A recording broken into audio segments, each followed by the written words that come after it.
আসসালামু আলাইকুম, আশা করি আপনারা সবাই ভালো আছেন। আজকের ভিডিওতে আমরা ইন্ডেক্সটা নিয়ে একটু সিম্পল ধারণা দেব। আপনারা দেখতেই পাচ্ছেন ভিডিওর লেন্থ খুব একটা বড় না। সো আসেন, আমাদের ফার্স্ট যেটা আমরা আগে একটা ভিডিও দিয়েছিলাম, আমাদের লাস্ট যে ভিডিওটা ছিল সেটাও আমরা দিয়েছিলাম অ্যারাউন্ড 2 সপ্তাহ আগে। ওকে, 2 সপ্তাহ আগে সেটা ছিল হচ্ছে 22শে জুন। ঠিক আছে, যে আমরা বলেছিলাম যে ইন্ডেক্স যদি আপ ট্রেন্ডে যায়, ইন্ডেক্স যদি আপ ট্রেন্ডে যেতে চায়, তাহলে ফার্স্টে তাকে 5368 পয়েন্টের উপর একটা ইন্ডিপেন্ডেন্ট ক্যান্ডেল গঠন করতে হবে। তাহলে আমরা ধরে নিব যে ইন্ডেক্স মোটামুটি আপ ট্রেন্ডের দিকে যাচ্ছে। এখন ইন্ডেক্সটা আপ ট্রেন্ডে যে যাচ্ছে, এটা আরেকটা স্টেজ আছে। ঠিক আছে, সেই স্টেজটা কত, অর্থাৎ নেক্সট টার্গেট পয়েন্টটা কত, সেটা আজকে আমাদের আলোচনা। সো আমরা হলো করে দেখতে পারতেছি যে এখানে একটা বড় একটা ক্যান্ডেল দিয়ে বলিঞ্জার ব্যান্ডের ফার্স্ট রেজিস্ট্যান্স দেখেন। আমরা যে বলেছিলাম যে 5368 এই জায়গাটায় ছিল বলিঞ্জার ব্যান্ডের একটা রেজিস্ট্যান্স, যেখানে এসে বাঁধাবে প্রথমে একটা রেড ক্যান্ডেল করে একদিন, 2 দিন, 3 দিন এই জায়গাটাতে অবস্থান করে, 3টা দিন এই পয়েন্টে অবস্থান করে, দেন এই যে একটা বড় গ্রিন ক্যান্ডেল, এইটাই হচ্ছে আমাদের সেই ইন্ডিপেন্ডেন্ট বড় গ্রিন ক্যান্ডেল, যার পরে কিন্তু ইন্ডেক্স আপ ট্রেন্ডের দিকে যাচ্ছে। এখন নেক্সট রেজিস্ট্যান্সটা আসলে কোন জায়গায়? নেক্সট রেজিস্ট্যান্সটা হচ্ছে এই যে এই পয়েন্টটা, এই পয়েন্টটা হচ্ছে আমাদের নেক্সট রেজিস্ট্যান্স পয়েন্ট। এই পয়েন্টে যদি আমরা এখন এই পয়েন্টে আমাদের কি অবস্থান হবে, এই পয়েন্টের মান হচ্ছে 5737। ঠিক আছে, এই 5737 যেটা আমরা ধরলাম, তার মধ্যে সামান্য দু একটা দিন রেড রেড ক্যান্ডেল আসতে পারে, এটা কোনো বড় কোনো ইস্যু না। রেড ক্যান্ডেল দু একটা আসবে, এটা স্বাভাবিক, আসতেই পারে।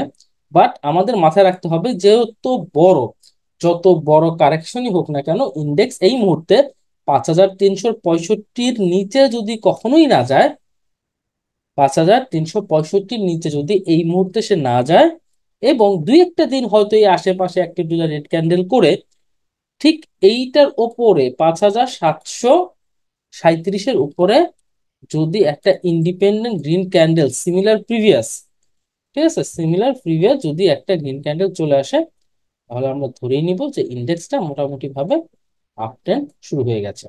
ঠিক আছে, এই হবে আমাদের গ্রিন ক্যান্ডেলের অবস্থান। এখানে একটা গ্রিন ক্যান্ডেল আমরা চাই, এবং শর্ত হচ্ছে 1 নাম্বার, যে এখানে একটা ইন্ডিপেন্ডেন্ট ক্যান্ডেল হইতে হবে। আর দুই একটা দিন কারেকশন আসলে আসতে পারে, আসতে আসুক, সমস্যা নাই, কিন্তু এটা কখনোই 5365-র নিচে নামবে না। এই দুইটা শর্ত যদি সে মেনটেন করে, তাহলে আমরা বলতে পারবো যে ইন্ডেক্সটা মোটামুটি ভাবে একটা স্টেবল কন্ডিশনে রান করা শুরু করে দেবে। এবং দেখেন, আমরা গত কয়েকদিন ধরে, গত টানা কয়েকদিন ধরে যে একটা ডাউন ট্রেন্ড মুভমেন্টের ভেতরে ছিলাম, তা কিন্তু অ্যারাউন্ড 1 মাসের মধ্যে দেখেন অ্যারাউন্ড আমরা 124 দিনের যে একটা টোটাল ডাউন ট্রেন্ড, এখান থেকে শুরু হয়ে এই পর্যন্ত, এই ডাউন ট্রেন্ডের অ্যারাউন্ড আমরা যদি হিসাব করি, অ্যারাউন্ড এই যে আমরা দেখতেছি 5737, এটা যদি ক্রস করে ফেলি, অ্যারাউন্ড 50% কভার হয়ে যাবে।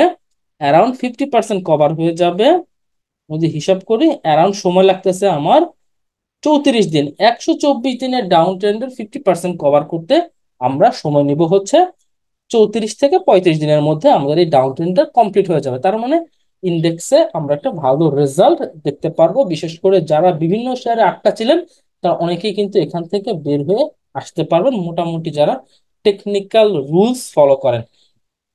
এখন তো গেল টেকনিক্যাল রুলস, বাট এখন আমরা কথা বলবো 3টা শেয়ার নিয়ে। আমি এই শেয়ারগুলোকে আপনাকে কিনতে বলতেছি না, 3টা শেয়ার কথা বলার একটাই কারণ হচ্ছে, এর মধ্যে 2টা শেয়ারে একটা সিমেট্রিক্যাল প্যাটার্ন আমরা দেখতে পাচ্ছি, একটা ট্রায়াঙ্গেল প্যাটার্ন, সিমিলার প্যাটার্ন যেগুলো, সেগুলো একটা প্যাটার্ন দেখতে পাচ্ছি। এখানেও একটা প্যাটার্ন আছে। এই শেয়ারটির নাম হচ্ছে লোভেলো, এবং হচ্ছে এই শেয়ারটার নাম হচ্ছে ফেক ডিল। দুইটি শেয়ার সিমিলার প্যাটার্নে কাজ করতেছে, এবং সিমিলার প্যাটার্নে ফেক ডিলে এই পজিশনে আসলে পরে আমরা রেজিস্ট্যান্স পয়েন্ট পেয়েছি। দেখেন, ফেক দিলে এই পয়েন্টে কিন্তু আমরা একটা রেজিস্ট্যান্স পয়েন্ট অলরেডি, এই ক্যান্ডেলের যে পয়েন্ট, সেই ক্যান্ডেল পয়েন্টে কিন্তু একটা রেজিস্ট্যান্স আছে। সিমিলারলি আমরা এইখানেও একটা রেজিস্ট্যান্স পয়েন্ট পাবো।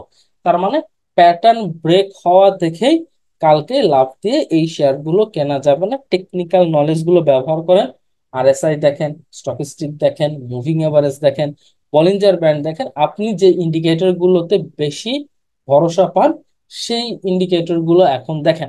আশা করি যে আপনারা এখান থেকে রেজাল্ট বের করতে পারবেন। আর এশিয়াটিক ল্যাবরেটরিজ আমাদের আগের ভিডিওতেও ছিল, আমরা বলেছিলাম যে এইটাকে এই চ্যানেলের উপরে একটা ইন্ডিপেন্ডেন্ট ক্যান্ডেল ক্রিয়েট করতে হবে। যদি এই বক্সের ভিতরে একটা ইন্ডিপেন্ডেন্ট ক্যান্ডেল ক্রিয়েট করতে পারে তাহলে আমরা এটাকে পজিটিভ ধরে নেব। অলরেডি আমরা বলিঞ্জার ব্যান্ডের রেজিস্ট্যান্সে চলে এসেছি, দেখেন আমরা কিন্তু বলিঞ্জার ব্যান্ডের রেজিস্ট্যান্স বরাবর, বলিঞ্জার ব্যান্ডের যে রেজিস্ট্যান্স এই বরাবর পর্যন্ত চলে এসেছি। এখন একটা গ্রিন ক্যান্ডেল দরকার যেটা রেজিস্ট্যান্সটাকে ব্রেক করে উপরের দিকে চলে যাবে। হ্যাঁ, আর আমরা এটার স্টপ লস যদিও আমরা নিচে ধরেছিলাম, দুই একটা দিন ক্যান্ডেলটা নিচে এসেছে, এটা কোনো বড় ইস্যু ছিল না। বলিঞ্জার ব্যান্ডের সাপোর্ট নিয়ে এটা কিন্তু আবার ট্রেন্ডে গেছে। তার মানে ওভারঅল যদি আপনি এই শেয়ারগুলোর দিকে ভালো করে রক্ষণ ভালো করে অ্যানালাইসিস করবেন, ইনশাল্লাহ এখান থেকে আপনি হয়তো বেটার কিছু রেজাল্ট পেতে পারেন। তো মোটামুটি আমাদের ছিল যে ইন্ডেক্সের পরবর্তী রেজিস্ট্যান্স পয়েন্ট আসলে কোনটা সেটা আপনাদেরকে দেখিয়ে দিয়েছি, ইন্ডেক্সের রেজিস্ট্যান্স পয়েন্ট।